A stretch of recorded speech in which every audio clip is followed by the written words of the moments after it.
Adi Jaya Radha Madhava Kunja Bihari Jaya Gopi Jana Vallabha Girivaradhari Jaya Gopi Jana Vallabha Girivaradhari Yashodanandana Rajajanaranyana Yashodanandana Rajajanaranyana Yamuna Tira Vanyachari Tira Vanyachari Jai Radha Madhava Kunja Bihari Jaya Radha Madhava Kunja Bihari Jaya Gopi Jana Vallabha Girivaradhari Jaya Gopi Jana Vallabha Girivaradhari Yashodanandana Rajajanaranyana Yashodanandana Rajajanaranyana Tira Vanyachari Tira Vanyachari Jai Radha Madhava Kunja Bihari Jai Radha Madhava Kunja Bihari Hare Krishna Krishna Krishna Hare Hare Hare Rama Hare Rama Rama Rama Hare Hare Hare Krishna Hare Krishna Krishna Krishna Hare Hare Hare Rama Hare Rama Rama Rama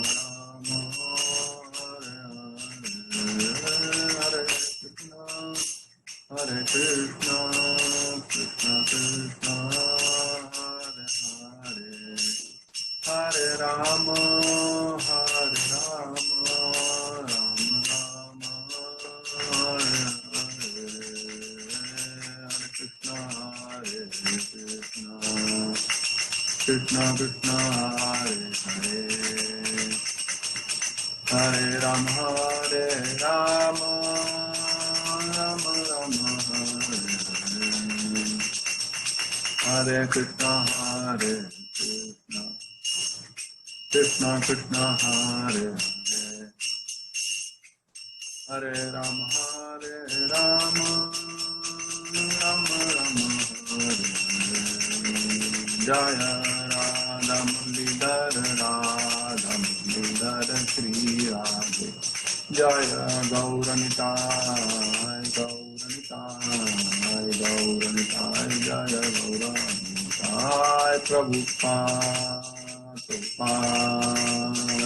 Prabhupada Jaya Jaya Prabhupada Jaya Jaya Gurudev Jaya Jaya Gurudev.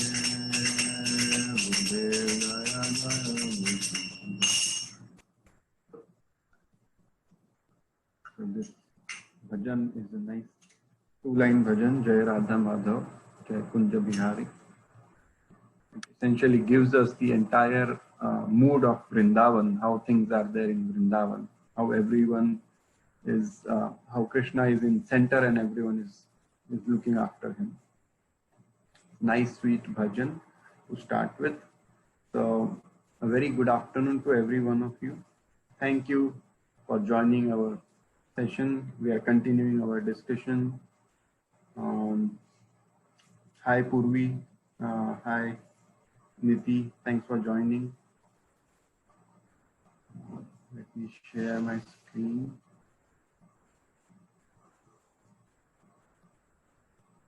So today we'll continue our discussion on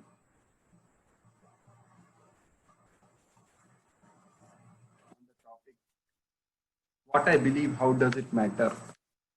Well, this discussion was supposed to go for 2 sessions, but Today is the third session, and we'll see how long we can, how long it takes for this session. Because we felt that there is still a lot to cover under this topic, so that's why we are continuing this session, and there's no rush to complete the course as just for the sake of completing it. So we want to give it proper time and then go from there. Before that, I'll just offer my prayers. Om Jnanatimirandasya Jnananjana Shalakaya Chakshuronvitam Yena Tasmai Shri Guruve Namaha.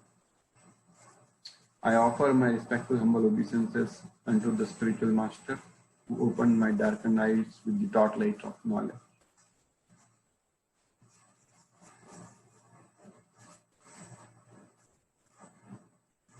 So, anyone wants to discuss about, give some points, how did we arrive here? I mean, where we are, what we discussed in last two sessions, some highlights, some points, some realizations, anything.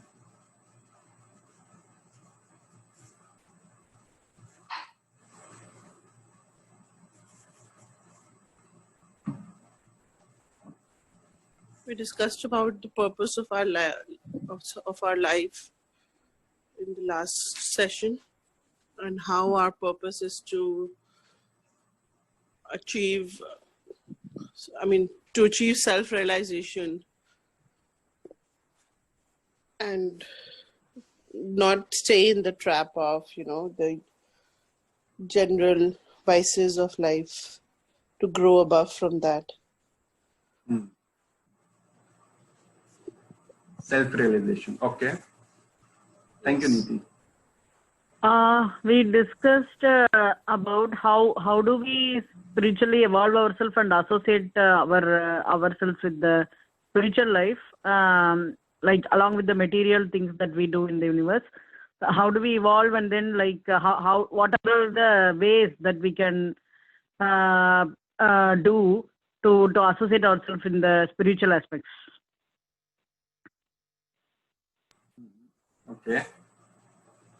Anyone else? Purvi, Ram, Pooja, Sona wants to give it a try? What we have discussed or sum up?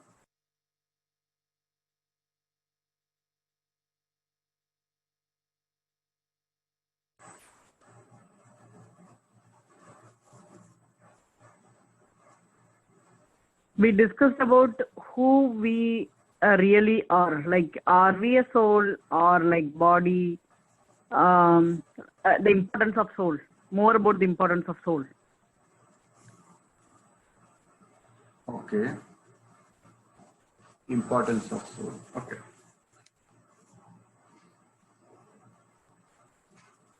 So in the first session, we discussed about the world view.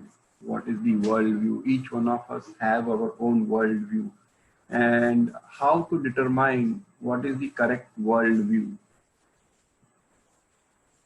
Like we discussed about a couple from Pune. That couple was working together, a boy and a girl. Then they decided to move in together, live in together. Then they had the girl got pregnant.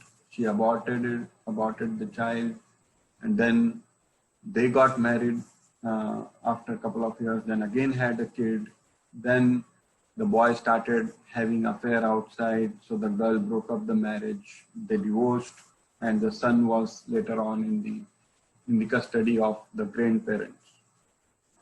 So both of them had their views, like I'll do what I like, and it is what pleases me. It's about what I am comfortable with. Not following any laws, regulations, bindings. And what happened in that case? It's a complete dismay of the life. We are spoiling our life by our own hand. Then we looked at one example of two friends, one both studying together in the college. One goes into IIT and other goes into a normal engineering college. So how Bhagavad Gita, the knowledge from Bhagavad Gita that they are not the only doer, they are co-doers. The other two doers are the Daiva, their karma and kala. Their karma and kala. And one is our endeavor. So there are three doers, three main doers. We saw there is a verse in Bhagavad Gita chapter 18 also about that. We saw with an example of a farmer sowing the seed and waiting for the rains to come. And then rain coming of rain is karma. And after rain also the farmer has to wait some more time for the crops to grow. And then at the end, finally, it's the result. So we need to understand we are not the only doer. That worldview that I am the doer, I am the whole and soul doer. Even one of the most developed country in United States, so many people are in depression, and depression medicine is over the counter available, which is not available in India like that. In India, you have to get a prescription from the doctor, but in US you can get it over the counter. Why? Because people think that I am the only doer. If this is not happening, it's because of me, and there's something wrong with me, and somehow I'm not able to fix it. So they take all the blame, all the responsibility, everything on themselves. No, Krishna says in Bhagavad Gita, you must perform your duty. And then wait. If it is there, you'll get it. If it is not there, it will not get it. Then in the last class, Shama he described the conversation about two people who Ram and Sam. They meet, and Ram is what he believes in God, and Sam is atheist. He doesn't believe in God. Ram is theist. So then their conversation goes. Sam says that Sam raises some of the points like, I used to believe in God, but I do not believe in God now. In childhood, I used to believe it. So, and he says, I believe in heaven. He says, but I don't know if it exists. Such statements he starts making. So, he says, I believe in Big Bang Theory. I believe in Big Bang Theory. The universe came from a blast which happened on an infinite amount of energy, infinite amount of scale, and infinite amount of mass was produced out of it. Such claims, they believe in Big Bang Theory. Why? So my question is, how did we arrive here? How did we arrive here? Meaning, how did we arrive a nation or typically talking about Bharatvarsha, India, the land of India, where if we just go back 500 years back, we would see all of them were God conscious. Even before Mughals invaded or Britishers invaded, India was a very rich country in terms, not just in terms of wealth, but in terms of culture, knowledge. Big universities as compared to Harvard and MIT were there. Nalanda University, Takshashila University. All the people from across the world used to come there to study. And what happened? How did we arrive here? In such a state where people from our country are going outside and we are so much influenced. So I just wanted to know your opinion. How did we arrive here? And why it is important to know how did we arrive here, so that we make note of such things and do not get entangled or do not make same mistakes again. So it's important for us to know how did we arrive here. And most of us, many of us are still going in the wrong direction. See, running fast is not a problem. But if you're running fast in a wrong direction, you will reach your wrong destination quickly, quicker. That's it. So today's world, everyone is running fast here and there. But for what? Are we running in the right direction? So how did we arrive here? That's a question I'm posing to all of you. And now I want to know your opinion.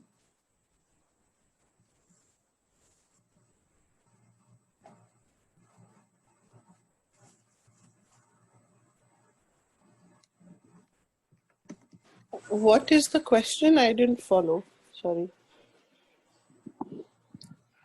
We arrive here meaning 500 years back, India was considered a country which was rich in culture and heritage and wealth. Most of the people in India 500 years ago, or even beyond that, were God conscious. But now, we discuss some examples. A couple from Pune not following the laws mentioned in our scriptures, or a conversation that we followed yesterday. It's a very common conversation that we come across between Ram and Shyam, where Shyam says, I was believing in God. I'll give you one example. In my hometown, when I visited a couple of years back, I heard one of my neighbors passed away. And my mother visited their house, and the scene, that person had two daughters, one 13 and one 16 years old. So what was happening in their house? The daughter had created a chaos, meaning she was throwing away the idol of God outside her home, saying, no, God doesn't exist. He's so ruthless. He took away my dad. That is one thing. So, how come our faith has become so fragile? What has happened? How did we arrive here? What do you think? Is that question clear now, Niti? Yes. Yes, I think it's clear. My voice audible proper? Yes, it's Yes, your voice your is voice. clear. Okay, yeah. So yeah, I just wanted to know So, your thoughts. I feel that the knowledge or the understanding or whatever our ancestors had not passed away to the next generations. And so whatever like our ancestors have followed with respect to the spiritual matters, or like whatever they did, that has not been passed on properly. I cannot tell when it has exactly stopped or when it has like reduced, but over the period of time, right? So like if it is not, if it is like half passed on to the next generation, to the third generation, it is like 25%. So that is how like it has reduced, like then all along the way, now it is we don't have it anymore. Like we like people at this point in time are not really understanding the importance of the spiritual things, or like importance of that whatever we had, that importance has already been lost. And that is like so that is why like we have been in this situation at this point in time. Good, thank you. More. I want everyone's participation. They will keep this as a discussion rather than just a one-way talk. I've been saying that. So I'll stop presenting. Maybe everyone can turn on their videos so I can see everyone, and that way it's more interactive. So this is Purvi. Yeah, Purvi. In my opinion, it's a combination of our karma and, you know, our destiny, both, right? Like, you know, over the course of the years, you know, when the right things are not done, or what we think is right, but it's not really, you know, spiritual, and, you know, really the things that are, you know, good or in the um, right direction, I think that causes the result as to whatever, you know, happens at the end. So that's what I believe. We are saying it's karma. It's our karma because of that. Kar- Karma and destiny, like sometimes no matter how much, like we talked about in last session, right, that there are things that um, we said that what's the difference between destiny and karma, that things that you get without any effort. So sometimes, you know, it's just written, right, that okay, this is what's gonna happen in spite of, you know, how hard you have worked towards that or not. You may or may not get it, and that is your destiny. But at the same time, you know, we can't leave everything on the destiny either. You have to work hard, and you have to give all your positive and whatnot in the right and, you know, manner, right? And then you have to leave it to God that if it is written for you, it's gonna happen. If it is not, you're not gonna get it. So, like, to coming back to your question, you know, maybe the things that were done over the course of the years, you know, were either not right, or, you know, it was written that, you know, the chakra, right, it's a circle, you know, good thing, bad thing, good thing, bad thing, it keeps, you know, evolving. That is what I think. Okay, makes sense, Purvi. So she's talking about the doers, karma, and our endeavor, and kala, daiva. So yeah, there are extremes. So people take sometimes karma as extremes. She said that it shouldn't be that it is just because of our karma. And some people think, okay, if it is in my karma, I'll get it. Or sometimes we say people to come to temple. So they say, oh, जब भगवान बुलाएंगे तब जाएंगे. So Bhagwan, to God doesn't. When God calls me, I'll go to temple. But does God tell you to eat? No, right? Does God tell you to wear clothes? No. Then why do you depend for such things on God? So they just depend. Those are extremes. When time will come, we'll do that. It's not the right time. I'm just in my 30s. Bhakti and devotion to God is meant for those who are in 60s and 70s. Time will come when we'll do.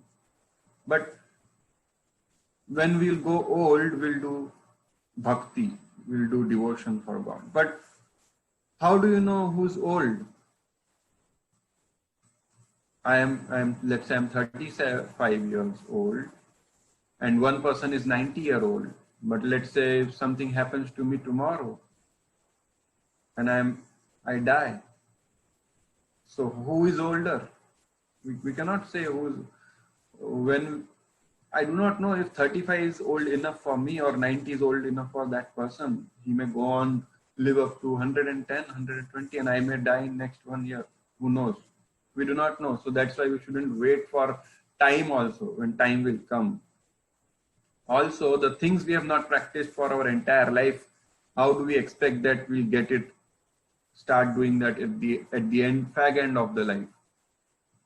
If I have to learn playing guitar, I've been trying to learn to play guitar, let's say. Its best age to learn any musical instrument is when you are between 8 to 15.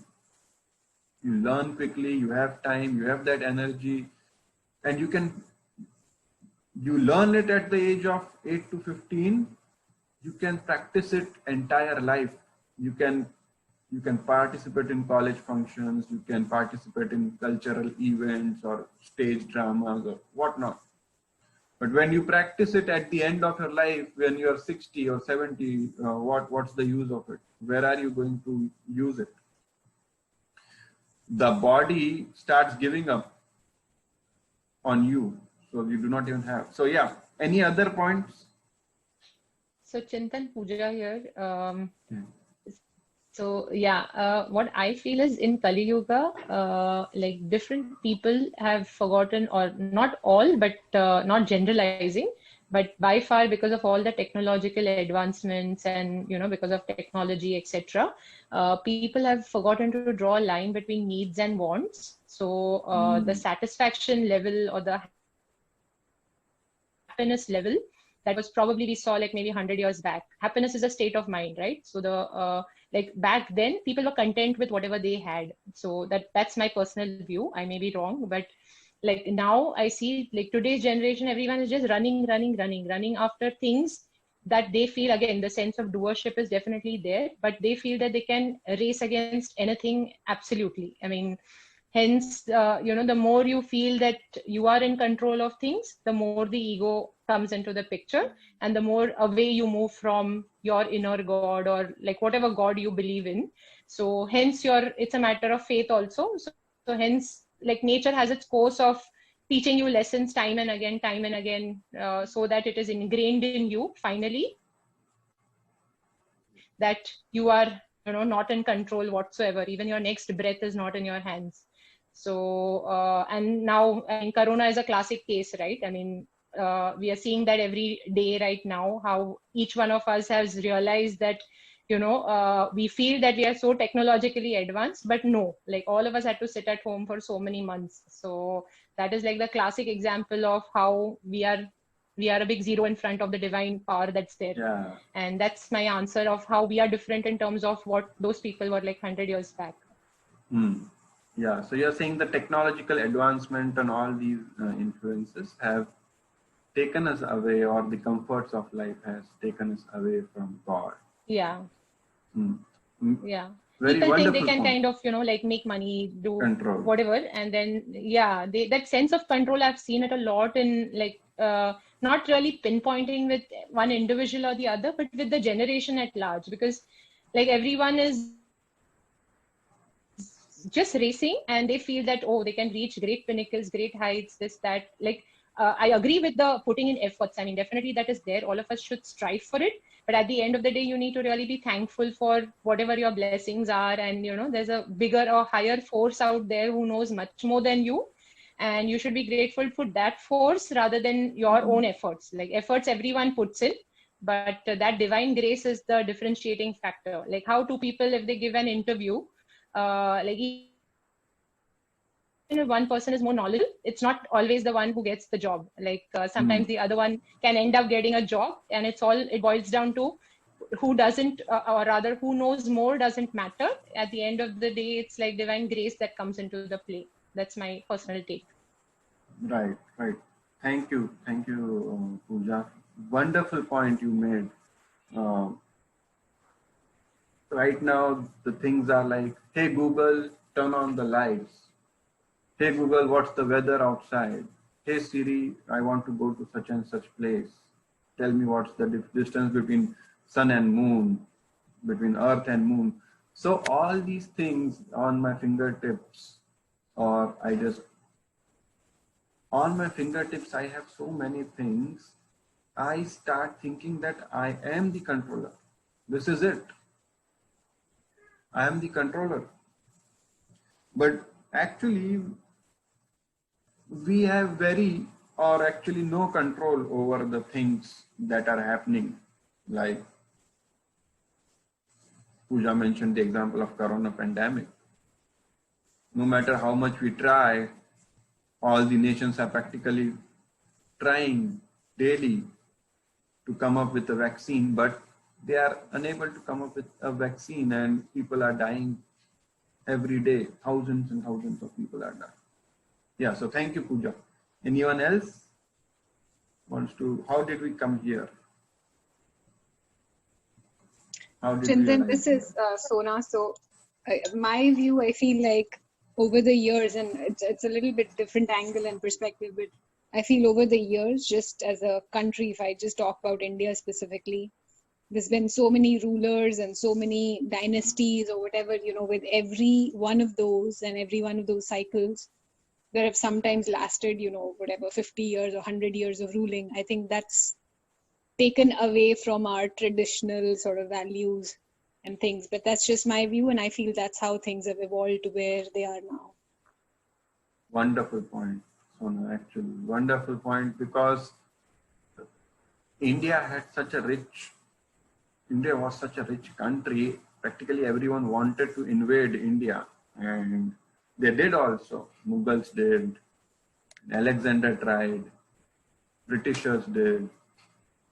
And in all of that, Britishers wanted to make Indian Englishmen. I'll show you a video on that. I have that video shortlisted for today's talk. And Mughals wanted to convert everyone to Muslim. They started destroying our temples, our scriptures. Yeah, valid point. Any other? I saw Niti doing unmute. Niti, was there a point? Yeah, I mean, I felt that in olden days, if you read, old books, you'll realize that everything people did had a meaning to it. The way they ate certain food had a meaning to it. The way they did rituals in the morning or whenever evening, there was a meaning to it. And that got passed down from generations.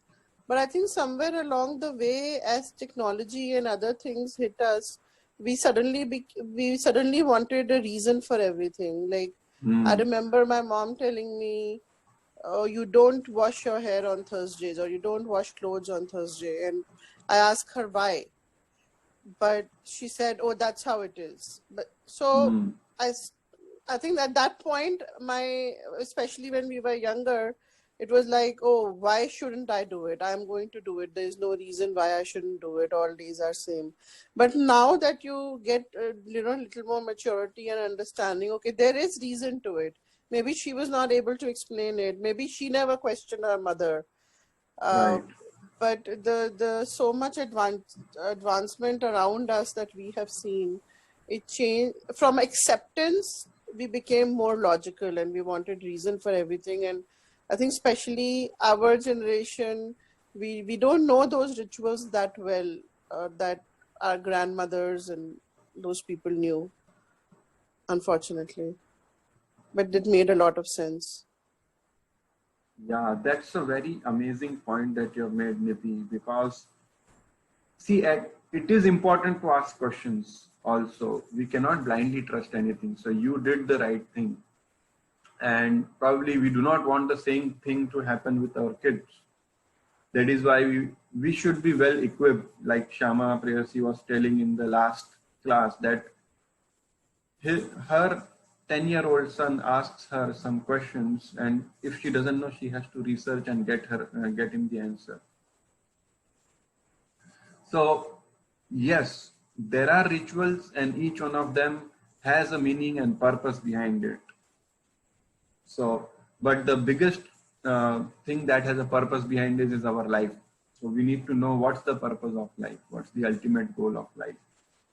And if we know it, we can pass it on. If we do not know it, forget about passing it on to our future generations. So very, very important point Niti made there, and that is so relevant in today's world, because it is said that everyone wants a Bhagat Singh, but in neighbor's house. Similarly, we want knowledge, and we want our kids to know, but we do not want to ourselves know. So it's important, because kids follow us, the future generation follows us very closely. They actually, we observe each and everything closely. So if we are equipped, they will be equipped. They'll learn from us. Yeah, very good point.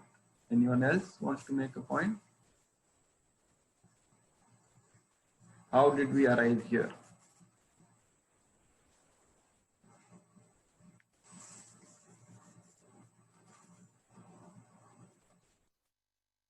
Okay. So I have noted down some points, and I'll share those points with you.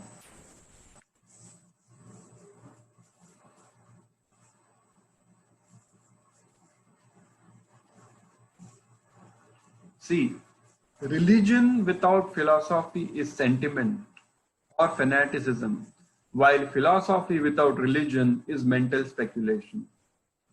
So, when we start following religion, the point that Niti was mentioning, we start following the rituals without philosophy, without understanding, it's just a sentiment. And we people want to know why we are doing what we are doing. Let's say it is said that on Dwadashi, you shouldn't touch a Tulsi plant. Why I am allowed to touch a Tulsi plant all over the month, but not on Dwadashi, that is the day after Ekadashi? Well, the scriptures give the reason that on Ekadashi, Tulsi is the coordinator for the services for Krishna in the spiritual world. So on Ekadashi, which is the favorite day of Krishna, she's so busy serving Krishna that she's tired. That is why we do not touch her or disturb her on Dwadashi, the day after Ekadashi. So once people know that, oh, there is a reason behind so and so things, it's not just a ritual, it has some philosophy behind it. So religion without philosophy is sentiment or fanaticism, while philosophy without religion is mental speculation. Like philosophy, Darwin gave a theory that, okay, I think whale came from bear. How come whale came from bear? Because bear, for hunting fishes, he was swimming in the lake, and over the course of time, the bear changed to whale. Ridiculous idea. It's a mental speculation. This was said by the founder Acharya of ISKCON, His Divine Grace A.C. Bhaktivedanta Swami Srila Prabhupada. And I have some points here. What are the impacting factors? So some of you have already covered these points. I'll just reiterate. I think most of the points are covered by what you all said. Destruction of Indian education system. So when Britishers invaded India, they thought that this is a rich country and everyone is so ethical. How to break them? The backbone of this country is their education system. We have to break it. I'll show you one video on this. Just give me 1 minute.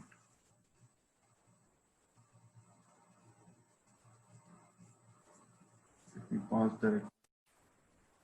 They systematically tried to make Indians ashamed about their own education system. So there was a systematic plan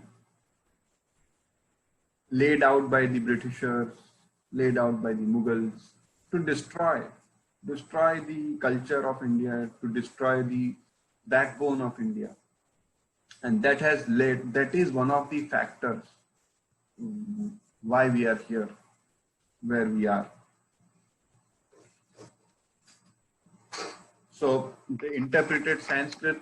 They started calling our text as mythology, meaning Hanuman took a mountain and flew from the north to the south. Are you kidding me? That's a fairy tale story. That's mythology. That's the term, that's the word they coined for it. Mythology. Even that term is used today also. In Kaun Banega Crorepati, or Who Wants to Be the Millionaire version of the US, which runs in India, they many times use this word according to Indian mythology. Who is Sita, or some question. So they would put that word, mythology. Mythology comes from myth, which is a myth, which is not a reality. It's just a fairy tale story. So they started laughing at Indians that you think a dead person can become alive. Sanjeevani Booty, does it have that potency? That cannot be true. All those things then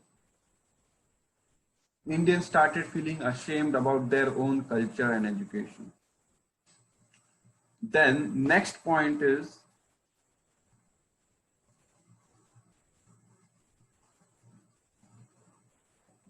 secular country. Then the government changed in 1947. And what they wanted to do? They wanted to make India a secular country where each and every religion is given equal respect. But on the name of secularism, what was done? Each and every religion was cut out what they were doing. Meaning the sacred places that the river Ganges or Yamuna, all those the sacred holy places where people used to visit, they were intentionally kept unclean so that less people visit there. Less people believe in God, more consumption increases. If people believe in God, they are content. They do not need more things.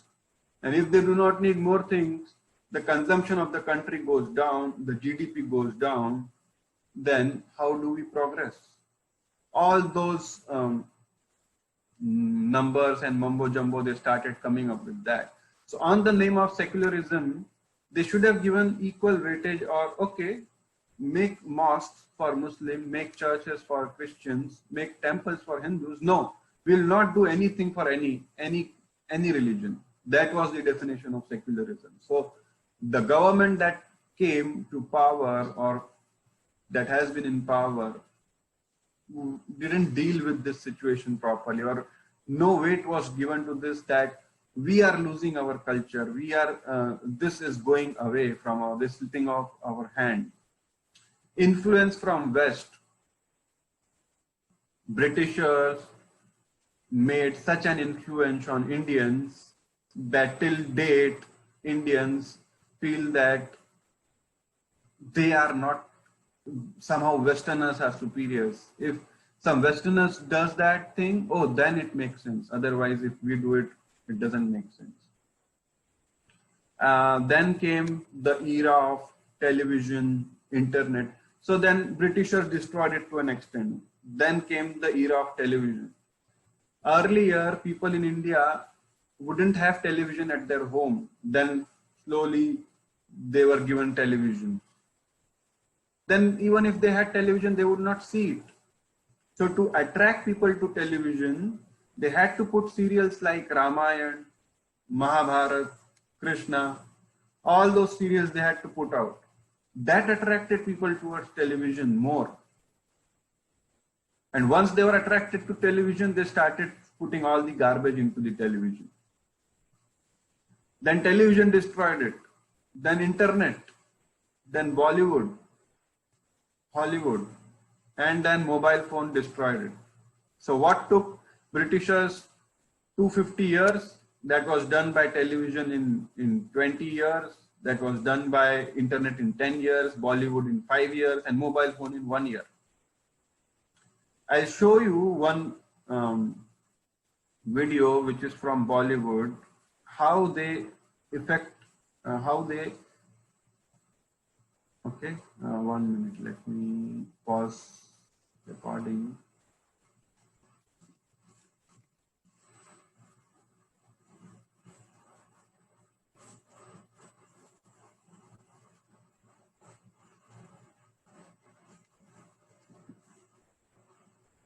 How the definitions of happiness were changed. Ways. This is how, and this is why it is important. This is why it is important for us to understand how we are being fed with all this information. In that 1 minute, we saw people drinking alcohol, pouring alcohol, partying all night, and women in very bare minimum clothes, practically no clothes. Objectification of women is happening. And we see this day in, day out. And we feel that, obviously, we do not have knowledge. What do you think a college kid would think looking at this? Oh, this is what happiness means like. This is what means to be happy. So I probably go to club. I should go to club, drink alcohol, and be with women, and girl thinks I should be with boys. This is how we have been systematically fed all the garbage in our head. It's a GIGO principle, garbage in, garbage out. You see garbage, your activities are going to be garbage like. All the basis of our culture were destroyed in that video in just 1 minute. Party all night. This world is a place to party. What's the purpose of life? It is to party. It is not to know scriptures. It is not to understand what's the purpose of life.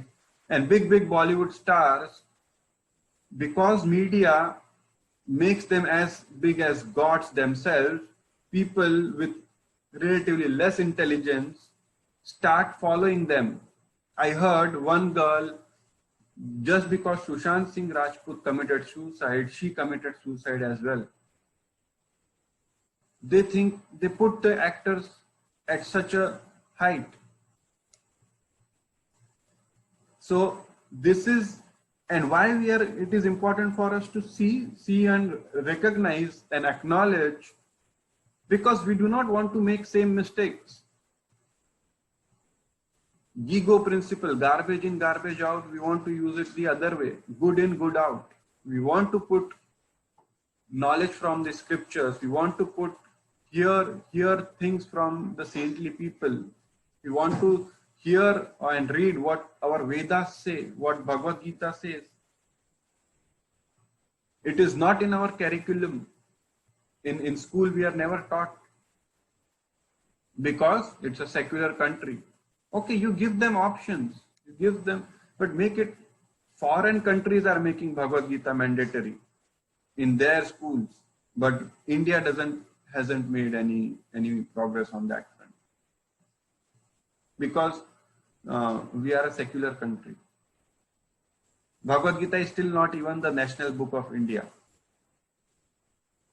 ISKCON made an attempt through Sushma Swaraj a couple of years back. We didn't get they put it for voting, and guess what? Indians didn't vote for Bhagavad Gita to be national book.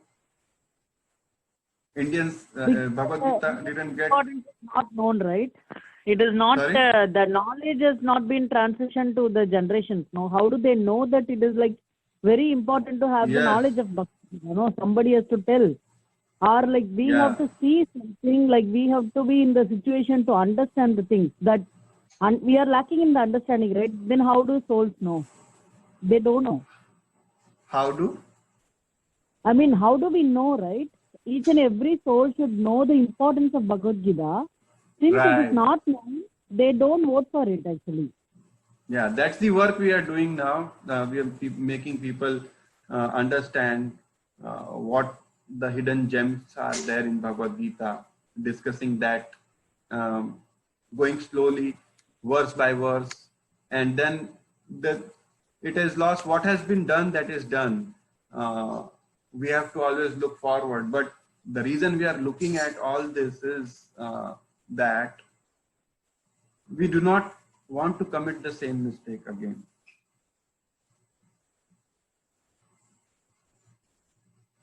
And then influence from society. The last point is influence from society and friends.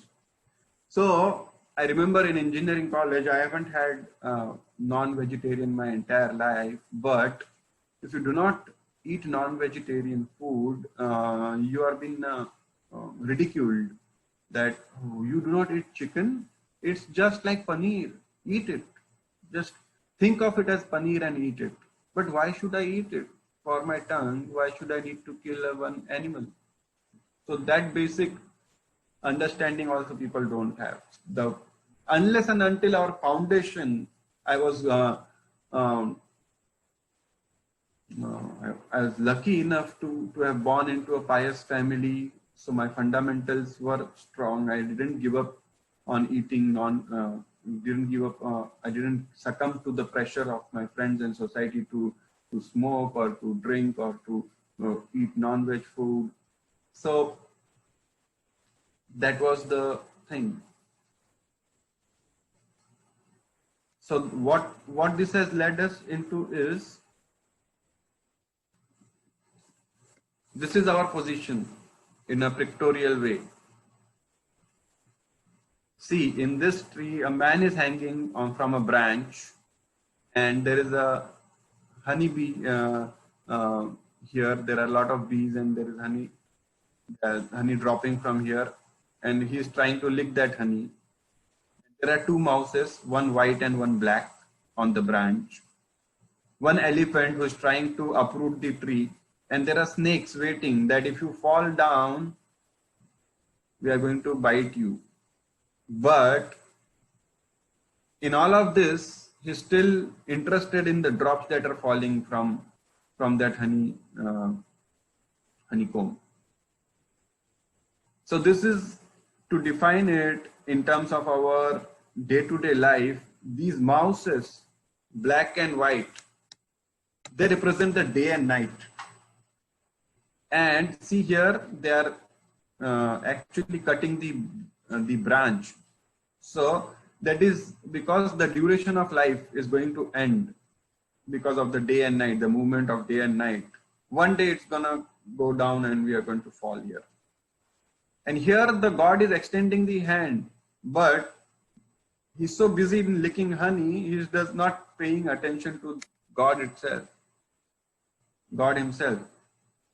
This elephant represents the death, that the death can come anytime. The elephant can uproot the tree anytime. It's not a big deal for elephant to uproot a tree. And the snakes represent the day-to-day obstacles we face, and the bees also represent the day-to-day problems in life that we come across.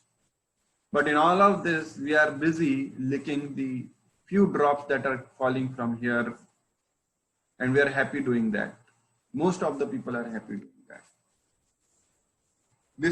We are in a very precarious condition. If you can call it, it's a third stage cancer that we have. Cancer of what? Cancer of nescience.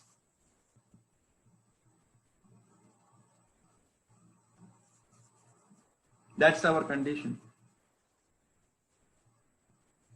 So what happens if we do not believe in God? That's the question. Now I want your answers. What happens if we do not believe in God?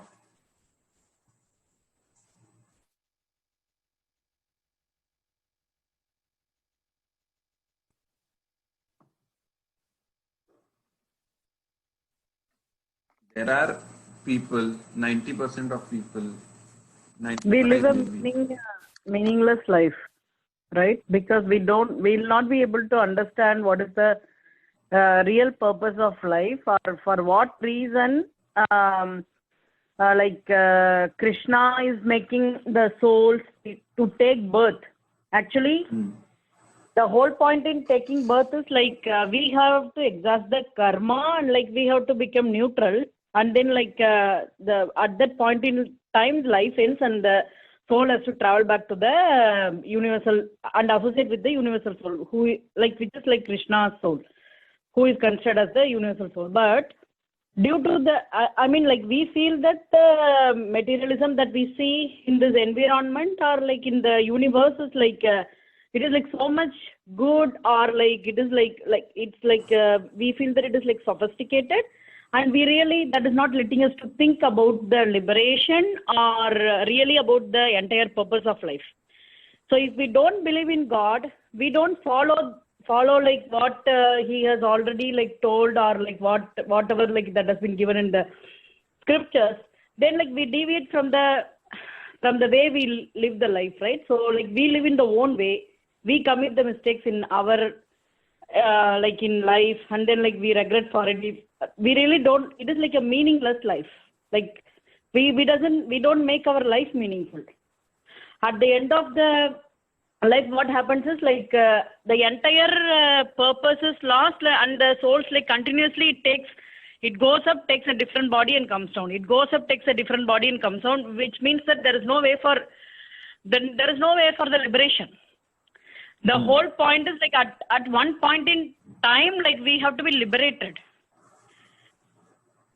Okay. In like one or Makes sense. two lives, we have to be liberated. That is the whole point. Like he says that at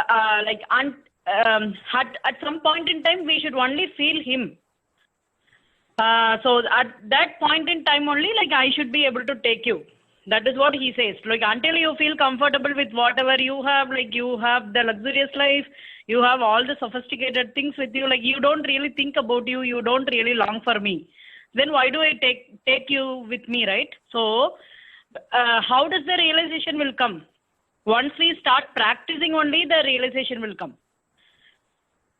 Yeah, fair point, Padma. Thank you. So Padma is saying that then it's a meaningless life. If you do not believe in God, then it's a meaningless life. What happens if you do not believe in God? Anyone else wants to give it a try? What happens if we do not believe in God? So is God like providing only for those who are theists, those who believe in him? Or he is providing for everyone?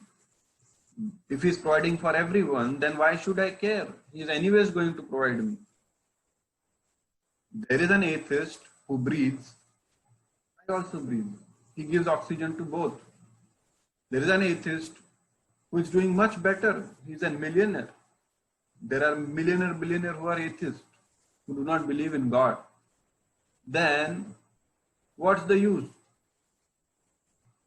So what happens if I do not believe? What is the actual thing that happens if I do not believe in God?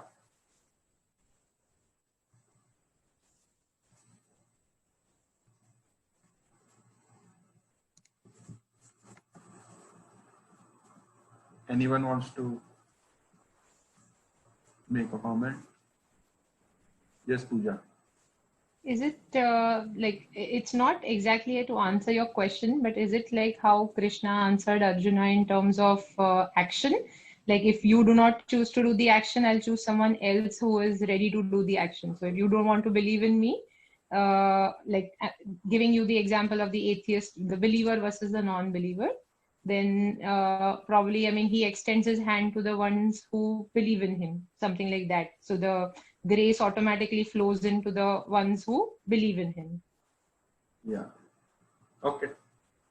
We'll see so after this question, I am going to show you the Bhagavad Gita perspective. What Krishna tells in Bhagavad Gita about it.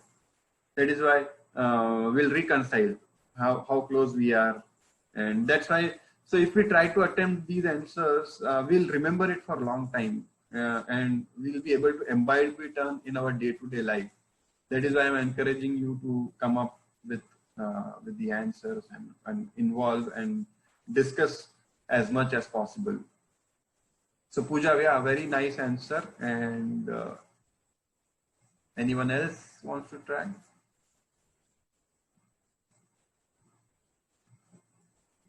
So this Kiran? is Purvi. Yeah, Puru. I think if you don't believe in God, that's where, like we talked about earlier, right? You start feeling that I am everything, right? Because when you don't believe, and we don't have to necessarily say like God and stuff, it's like the supreme power, right? There is someone who is behind everything, right? Like we talked about that no matter this many scientists' effort and what have you, but the vaccine is not out. So there is definitely that divine supreme power.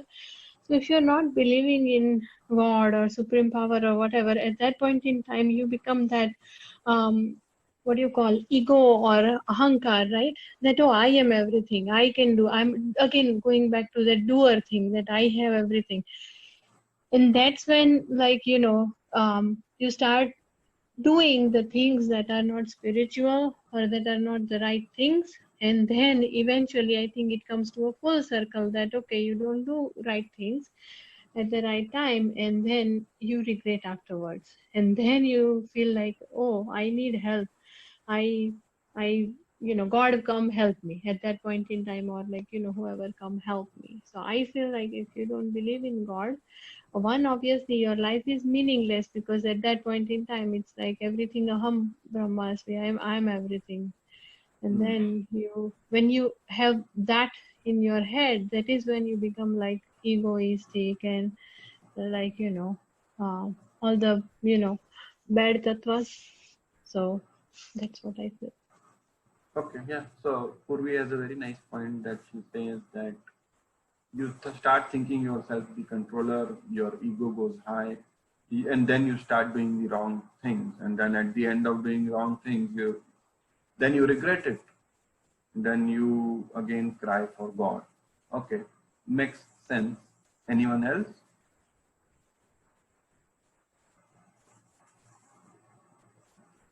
Ram, Kiran, Priyanka, they haven't said anything today. So Chintan, this is Sona. I would just probably add, I think having that sort of sense of God is, having faith in somebody higher up above. And in a way, when things are not going right, they're obviously not in our control. But that hope of, if you pray and if you sort of like sit down and meditate and whatever, I think it's all tied to like your hope of things getting right, or things going in your favor. So at least it gives you that kind of hope, and faith as well. So if you remove that, I feel like people get directionless, or they move towards whatever, negative things.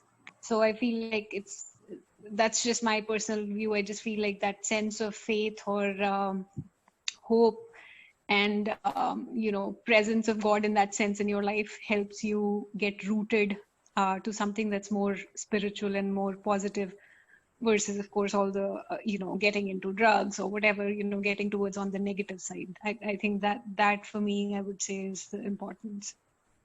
Okay, so Sona is saying having faith in God keeps my faith alive, helps me not to go towards a negative trajectory.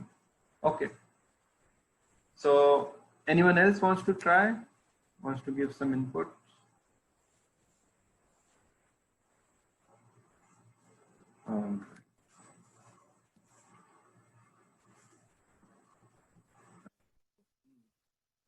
What Bhagavad Gita says. So in chapter 9, 20, verse 29, Krishna says, Samoham sarva bhuteshu name deshosti napriya ye bhajanti tu mam bhaktya maite teshu chapyaham. Translation: I envy no one, nor am I partial to anyone. I am equal to all. But whoever renders service unto me in devotion is a friend, is in me, and I am also a friend to him. So the last few words that are highlighted in orange color, I am also a friend to him. So Krishna says, okay, fine, if you are not believing in me, I'm fine with you. That is fine. I envy no one. Neither am I partial to anyone. I'm not even partial to you. I do not have any ill feelings about you. I mean, I'm equal to you. I'm equal to all. But whoever renders service unto me in devotion is a friend, and me is in me, and I'm also a friend to him. So let's say a billionaire has two sons. One son is a very obedient son, and he always listens to his father, and he does the exact same thing as the father has said him to do. The other son, on the other hand, is always angry on the dad for no reason, takes his dad for granted, and loiters his money, doesn't listen to him that much. So billionaire says, okay, you can stay in my home, you can eat what you like, you can do whatever you want, but the one I'm going to trust with is my this son who is always listening to me. I am a friend to him, and he is friend to me. Think about having friendship with Prime Minister of India, Narendra Modi, or President of United States, Donald Trump, or Prime Minister of Canada, Justin Trudeau. Think about being friends with these influential people, or think about being friends with some celebrity. How much things can we get, things you can do or get done. But we do not want to be friends with God just for our purpose.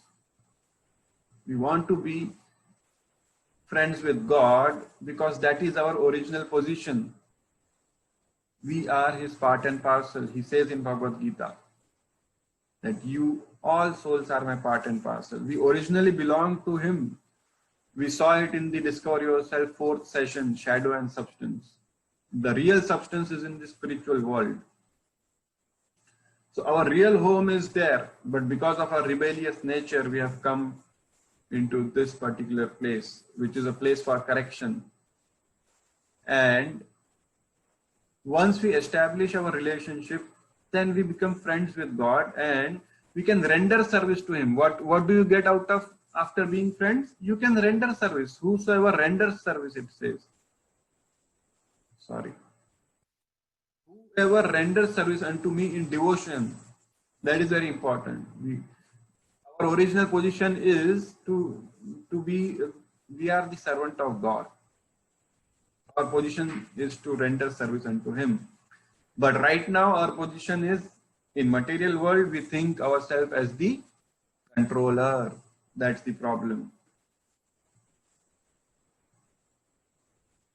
That's the thing that is blocking us from moving ahead in this relationship.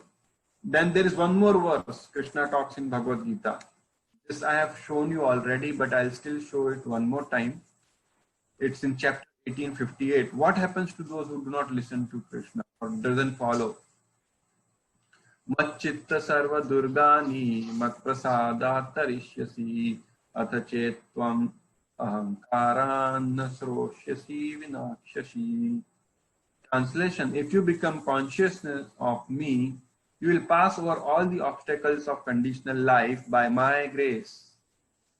If, however, you do not work in such consciousness but act through the false ego, some of you mentioned that we have that false ego, not hearing me, you will be lost. My son, you will be lost. You are not giving me hand. You are still behind those few drops of honey. And anytime the elephant can uproot the tree and you will fall into that dungeon where there are poisonous snakes. That is what will happen to you. Is this a threat? No, this is not a threat. This is not any well-wisher will say this to you, that if you do not listen to me, you will be lost.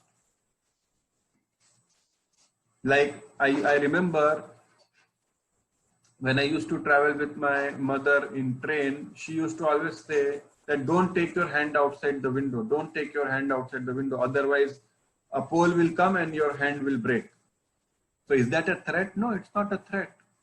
It's a warning. It's what will happen, do's and don'ts. If you do this, this will happen. Any well-wisher will tell us that if you follow the traffic signal, you will not get a ticket. If you do not follow or park in the wrong way, you are going to get a ticket. Any well-wisher will say that. So he is our ever well-wisher. Krishna is our ever well-wisher. So this is the problem statement. So after discussing all this, we arrive at a problem statement. What is the problem statement? Most people have a profoundly superficial, illogical, and spiritually deceived beliefs. Their ideology and theology was internally inconsistent, morally vacacious, and intellectually threadbare, and pretty representative of many Indians, particularly younger people these days. It is a mishmash, khichdi. It's all about I am the controller. I think this should be like this or that. Millions of people try to make sense out of life with such a garbled understanding of reality. We see many philosophers or thinkers, great thinkers on YouTube or coming on talk channels, giving some big philosophy about life, that do what feels good to you, because that is the satisfaction we are looking for. That gives you inner peace. Such things people usually say. But that is okay. But how do I come out of this precarious situation where I can die anytime? The material world is a prison house, and Durga Devi, we say Durga Devi is the jail superintendent, and this material world is called Durg. Durg means a fort, and she is the jailer. But how do I come out of this prison house? Krishna says, okay, read this Bhagavad Gita. I'm giving you clear instructions how to come out of this. And then we have the plan. So I wanted to discuss the plan with you, but today we do not have much time. We just have 15 minutes left. I'll leave that 15 minutes for Q&A and the plan, how to come out of this. We have defined the problem statement. We know how we arrived here. Then we'll discuss the plan. What's the plan? Okay, you defined the problem, but where is the solution? We'll talk about plan next week. Remaining 10-15 minutes, we can have discussion on questions. And I'll ask any questions, or we can discuss. You can, if you want, we can discuss on. I can elaborate on any of the points we discussed. I do not want to complete plan in just 10-15 minutes. So that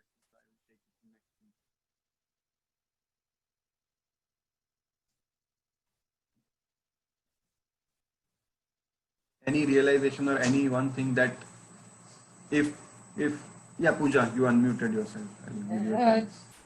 Chintan, it might not be totally relevant to today's discussion, but I have this question. I know you had brought this up in some way in the previous session, like one of the 5 sessions. But like we say that each one of us has some divine in us, right? So, so when we say that, is the statement like God is a part of each one of us, or each one of us is a part of God? Which one of that is true? Each one of us is a part of God. Okay, so God is a part of each one of us is not really true, is it? God is with us always. Like there is a concept of Atma and Paramatma. He accompanies us as a super soul. So think about it like this. A billionaire, I'm a son of a billionaire, but I do not want to be with my billionaire dad. I want like, no, I want to establish something on my own. I want to I tell my dad. And he says, okay, you go out there and try to do something you like. But he's so loving that he still accompanies me, and he keeps a close watch on me all the time. To keep a close watch on me, he accompanies me as a super soul. He's still with me. So God exists in 3 forms. Brahma Jyoti, which is the effulgence coming out of the body of the God. Paramatma, which is the super soul, where Kan Kan mein Bhagwan, we say that. In each and every atom, God is there. His presence is there. And Bhagwan, the personality of Godhead. So there are the 3 forms in which God is realized. We are part and parcel of God. But because we are his part and parcel and we have come into this material world, he accompanies us. He accompanies us in the form of a super soul. So Bhagavatam, in Bhagavad Puran, there is a very good example or illustration that is given. There are 2 birds sitting on a tree. One on branch and other on another branch. One bird is always trying to eat some fruits on the tree. Sometimes he finds the fruit as bitter, sometimes sweet. And the super soul, which is the other bird, he's watching it, watching the bird doing all these activities. He's just continuously watching it. Continuously, not a blink of an eye.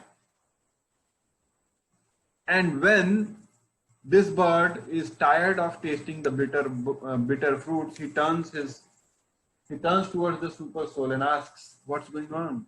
And then super soul intervenes and then tells, "Okay, you do this, try that one, do this, do this, do this," and this is the way you can reach to your ultimate destination. So yeah, he's there. He's there as an observer. He's there as a sanctioner also. Anything we do is sanctioned by God as the supreme personality, as a super soul sitting in our heart. Does that make sense, Pooja? Yeah. So you said Atma and Paramatma, right? So like we are the Atma and super soul is Paramatma, like that, right? Correct. Yes. Okay. And then over here, where does that conscience fit in? Like when you say conscience, is it Atma or Paramatma? Like which voice would be conscience? Consciousness is over entirely what I feel in my body. Like if I pinch my finger or pinch my hand, I feel the pain. That is my consciousness. So entire ecosystem of mind, intelligence, my ego, soul, super soul, all this bodily, my senses, all this ecosystem in combined makes your consciousness. Okay. Yeah. Thanks, Chintan. Yeah. No problem.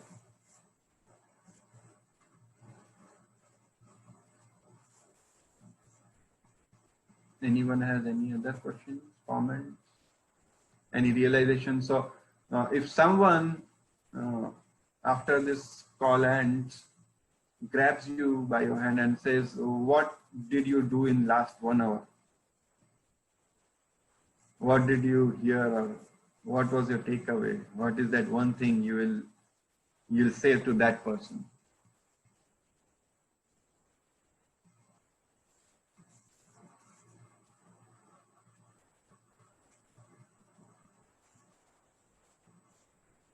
One line, any one line from every one of you, if possible.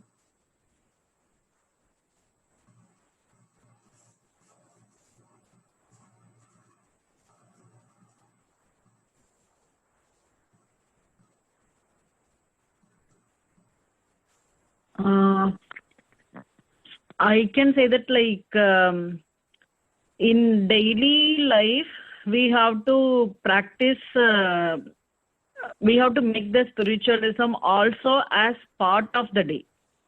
Like we should not go with the materialism only, like eating, sleeping, or like doing the other works like for earning money and then job. All that is fine. Like we have to associate our life spiritually too, so that so we gain the spiritual consciousness, or like we really understand the importance of our life. That is the takeaway, complete takeaway. Like it is not like we shouldn't be in thought that like, so okay, we have come down, like these are all our like regular duties, we have to focus on them. It is not like that. Like we have to make spiritualism also as a it is like one of the mandatory thing in daily life. That is how we have to practice, so that like we understand and then like we associate ourselves with it. And by doing that, like eventually whoever is like to the surroundings also we provide the same. Also like our children, or like whoever is like for whoever, like we are becoming especially for children, right? We are becoming the mirror for them. They learn everything from us. So like what we practice will make them to practice the same. So yeah, so we have to become a role model for them. So yeah, we have to develop our spiritualism too, along with the regular routine things in life. Got it. Makes sense for me. That is the whole point. Yeah. Thank you. Thank you. You're nicely summarized. Pooja, Pooja, you are saying something. No, my takeaway from the past hour, Chintan, is this, that if you operate with your ego or false ego or whatever you call it, you will be lost. But if you surrender into me, you will definitely be guided at every single step. Yeah. Very nice. I wanted to add one thing to the previous answer I gave you. God is realized in three forms: Bhagavan, Paramatma, and Brahman effulgence. Bhagavan is the form of Krishna, which is there. His activities are already going on, always going on in the planet Golok Vrindavan. He resides in a planet called Golok Vrindavan. And our goal of life or our spiritual practice is not to merge into the existence, because many philosophies are make reference to that, or are of the opinion that we can merge into the effulgence that is coming out of God, and then we will become God. So we are not of that.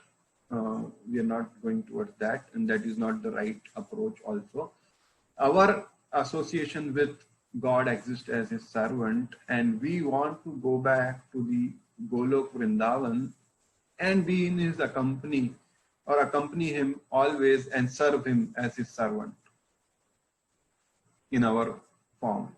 Yeah, that is one point I wanted to add, because I mentioned three forms, so I didn't wanted you to confirm that, okay, out of these three, which is the one we are supposed to be with.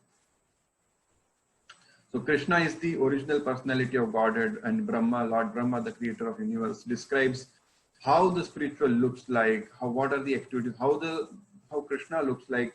It is also described in the Bhagavad Puran, 10th canto, right from the birth of God to the activities of God, and everything is described. So God is a person, and we are his servant. That's the point I wanted to add.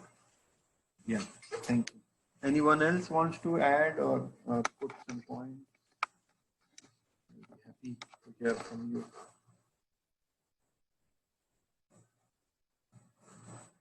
Kiran has been very quiet today, and Ram has been quiet. Priyanka has been quiet. They haven't spoken anything. Sorry for pinpointing. Pooja, you have unmuted. Yes. Yeah. In case the others don't have a question, then I just have one more question. Maybe once, if someone else has, I'll wait, Chintan, and then I'll ask. Okay, so Ram, Kiran, Priyanka, Purvi, Sona, Niti, anyone? Padma already shared her realizations. Anyone wants to? For me, I would say my takeaway is make God your best friend, and have that sort of connection where you're honest, and you can have that kind of connection. I think that's sort of my takeaway from this session.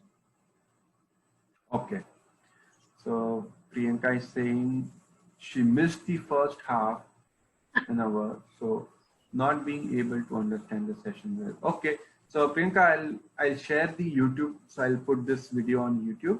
I've recorded this session, so you can go through it, and maybe next week, once you have gone through it, this one and the previous one, because this is the third session. So I'm not sure if you have attended the first two. Have you attended the first two sessions, Priyanka?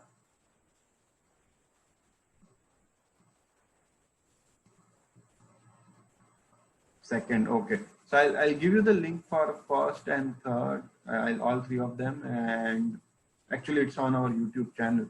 I'll give the link to the YouTube channel, and you can go through it, and maybe next week onwards we'll have you as well participate in the discussion. So this is Purvi. Yes, Purvi.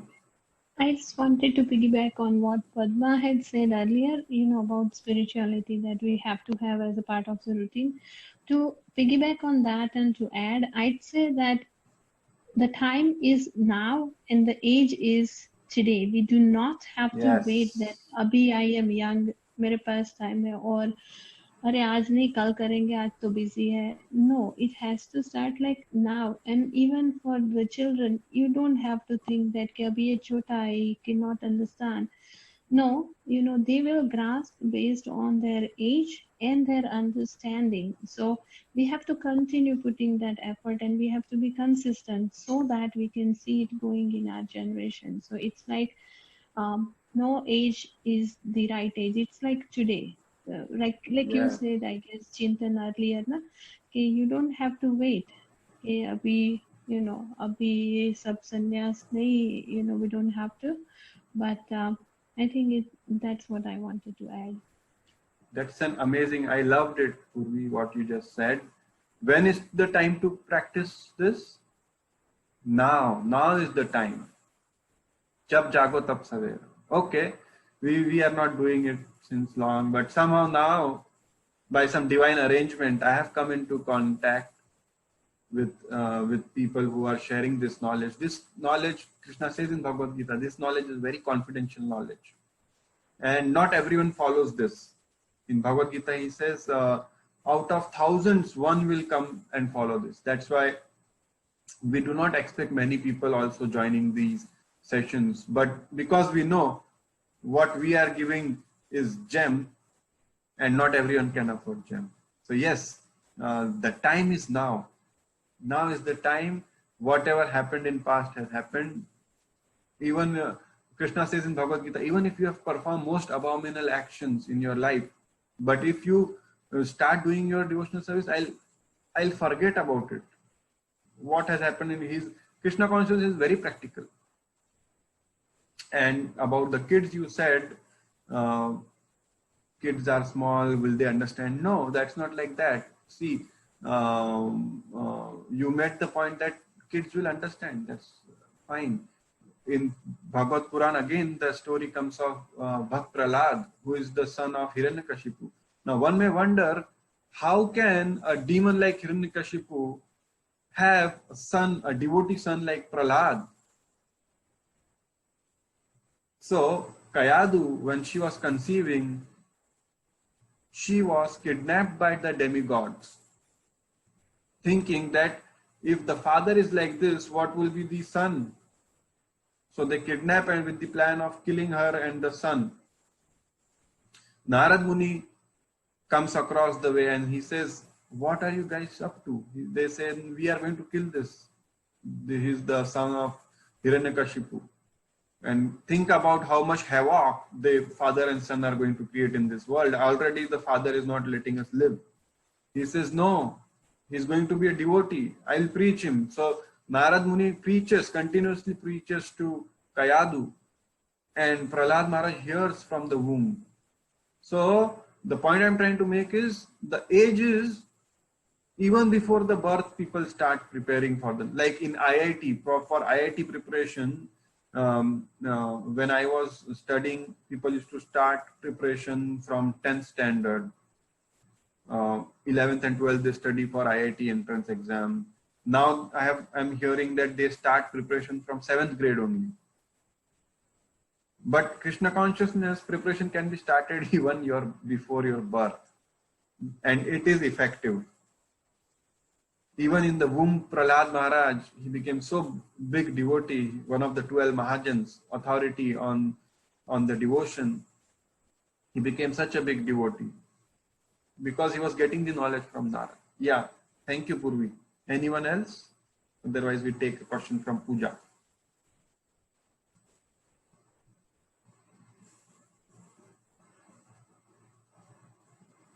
Okay.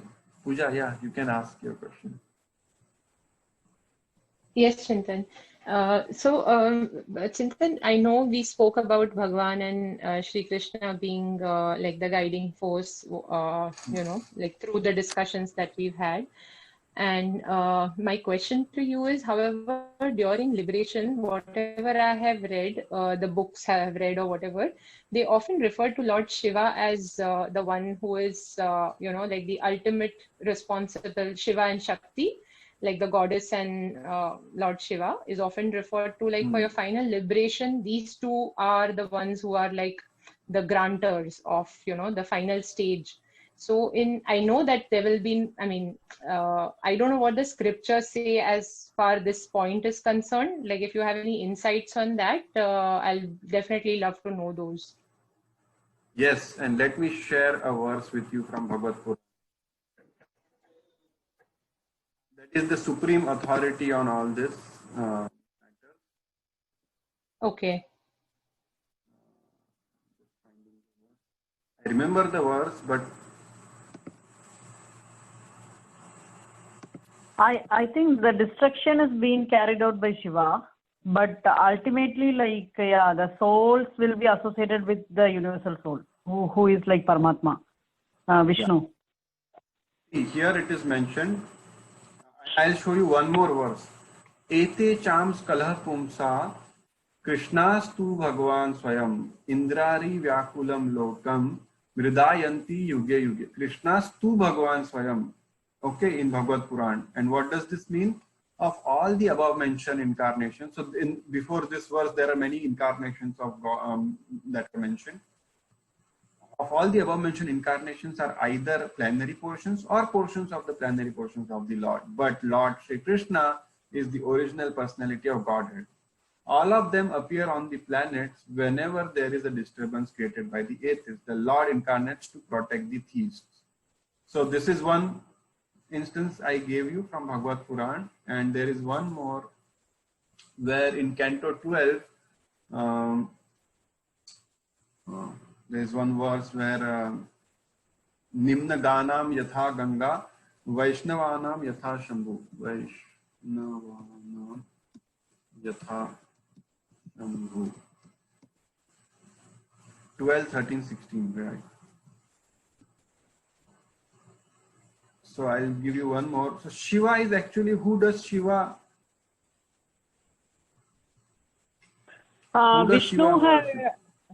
to me, right? No, whatever I have seen from the Vishnu Puran, like Shiva is also being created by Vishnu only. Like from the once the Brahma has been created, Brahma is like arising from Vishnu, like, and he sits on the lotus flower. Like then he creates, from his soul, he creates Shiva also. That is what I have seen in Vishnu Puran. Yeah, that is correct. Shiva actually comes from Brahmaji. Yeah. And there is again one more verse from Bhagavad Puran that gives us clear understanding of, people consider Shiva as the main tattva, but our scriptures, Bhagavad Puran, which is the topmost authority on all the Puranas, Vyasadeva actually compiled this after compiling everything. Then at the last he compiled this one to give the final product. What is the final? Nimna Ganam Yatha Ganga Devanam Achyuto Yatha Vaishnavanam Yatha Shambhu Purananam Idam Tatha. What does this mean? Just as Ganges is the best of all the rivers, Lord Achyuta, the supreme among deities, and Lord Shambhu, Shiva, the greatest of Vaishnava. See, the Lord Shambhu is the greatest of Vaishnava. What is Vaishnava? The worshippers of Vishnus are called Vaishnavas. So he is the best of the best of the best devotee of Krishna. And Srimad Bhagavatam is the greatest of all Puranas. So this Correct. is again two things that are mentioned, killing, they say, two birds with one arrow. We also established the authority of Bhagavad Puran here. That Bhagavad Puran is the Srimad Bhagavatam that we are referring right now, is the greatest of all Puranas, and Shambhu, Lord Shiva, is the greatest of all Vaishnavas. Meaning is the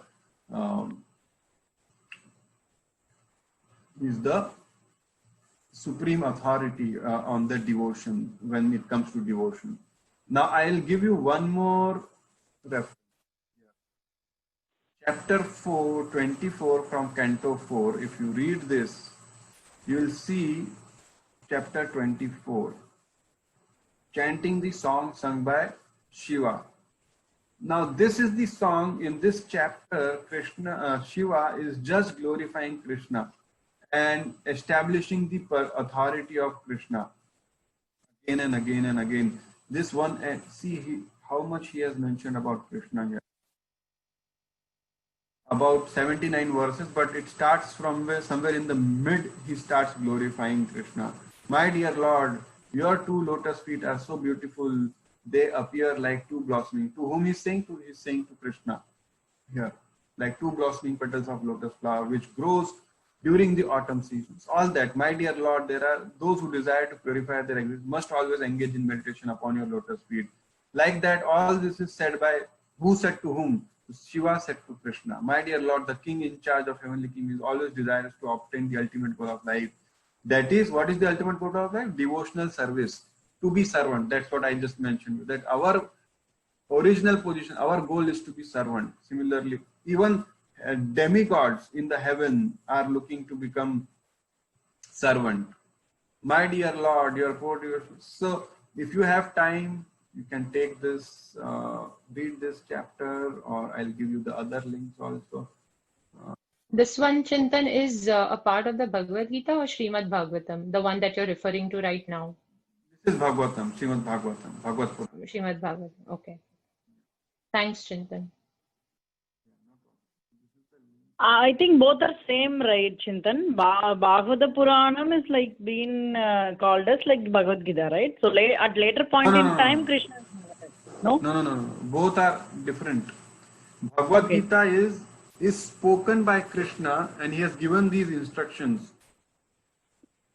He has given these instructions about what to do, what is your dharma, what you're supposed to do, what not to do, how to do it, and about Krishna, knowledge about Krishna is given in Bhagavad Puran. So testimony, like Dhruva Maharaj story. Right. What if you do bhakti, what happens? So Krishna said that do this, do this, do this. But what happens if I do this, do this? Do you have any testimony? Yes, I have testimony. So refer to Bhagavad Puran. Okay. That is why. So Bhagavad Puran is a very elaborative text of. It has stories of Prahlad Maharaj, the stories that I just mentioned. Prahlad Maharaj and Hiranyakashipu, Dhruva Maharaj, story of Puranjan, and all those different. So it is a very elaborative text. I just gave one link of one chapter. Actually, the Veda-based library, if you go, you will find all the scriptures that we are following. I didn't paste it here. I didn't paste it. So yeah, this is the one chapter I was referring to, and this is the link. I'll give you the link to the Veda base, so you can go and read Bhagavad Gita if you like. You can go and read. Can you please send the links in WhatsApp too? Sure, I'll send it in WhatsApp. And the other question I have is why is that only during the Mahabharatam, I mean, before Mahabharatam has happened, this Bhagavad Gita was not given to the world, right? So it is that point in time? No, it was given. Let me show you. Okay. So then we are not still aware of when it has been directly given to the mankind. But we only know about the Mahabharata. That time only Krishna started narrating it too. In this 4th chapter, Krishna says, this is the chapter's transcendental knowledge. He says, Imam Bhagavan Vacha, Imam Vivashvan Yogam Proktavan Avyayam Vivashvan Manaveprahu Manurikshvaka Vibhavit. Meaning, the personality of Godhead, Lord Krishna said, I instructed this imperishable science of yoga to sun god Vivashvan, and Vivashvan instructed it to Manu, the father of mankind, and Manu in turn instructed it to Ikshvaku. Then what happened? Okay, we'll see. Then this supreme science was thus received through the disciplic chain, through the chain of disciplic succession, and the saintly kings understood it in that way. But in the course of time, the succession was broken, and therefore the science as it appears to be lost. So he gave it to the world earlier. Then that very ancient science of relationship with the Supreme is today told by me to you, because you are my devotee as well as my friend, and therefore can understand the transcendental mystery of the science. And then Arjuna raises a very important question. He says, the sun god Vivashvan, Arjuna said, the sun god Vivashvan is senior by birth to you. How am I to understand that in the beginning? So sun is billions of years old. How you are just of my age? How did you give it to sun god? Then how am I to understand this in the beginning? You instructed this science to him. Then Krishna says, oh no, Arjuna, the personality yoga says, many births both you and I have passed. I can remember all of them, but you cannot remember O Sadguru, because I am Bhagwan. So I remember, you do not remember. Okay. Okay. So it is in that way it has happened. Like it has been lost at a point in time. It has not been transitioned to the generations from from our superior ancestors. Say in the Ishwagukula only, like Lord Rama has actually born. Yeah, actually, Treta Yuga, and then like in Dwapara Yuga, at the end of the Dwapara Yuga only, like Krishna has appeared, and then like he has narrated it to Arjuna. But yeah, till then the kings, whoever has ruled in Treta Yuga, and all, like it has been followed by them. Then at a certain point in time, it has been lost in the universe due to the change of the Yuga, and it has been again reinforced by Krishna in the epic called Mahabharata to Arjuna. Yeah, and we can see how much changes have occurred in last 500 years. India was ruled by Mughals, by Britishers, and then by so many different parties in India. In these 500 years only, we have lost so much knowledge.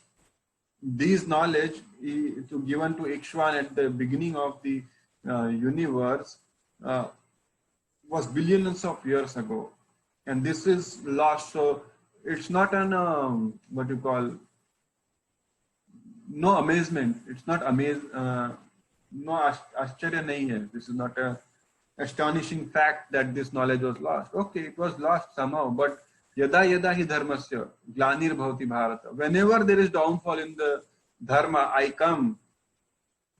That's what he says in Bhagavad Gita. I come to uplift the dharma again. That's why Krishna came and gave this knowledge again. Also, Arjuna was not like Arjuna didn't know anything. It was because of Yog Maya he couldn't understand. Because of Yog Maya he was temporarily covered with this knowledge, but so that he could ask question and people like us can understand it. Because he asked a question like a beginner to Krishna. That's why that gave the if questions are thrown at Krishna, he can answer it. Then he answered it very nicely. And that knowledge is all documented by Vyasdev and given to us. Now it's coming in the disciplic chain to us. So just because Bhagavad Gita is very readily available, it's available on our mouse clicks, that doesn't make it less precious. These books are far more worthier than their weight in gold. So just because it's online available, it doesn't reduce their importance. Yeah. Anyone else has any other question?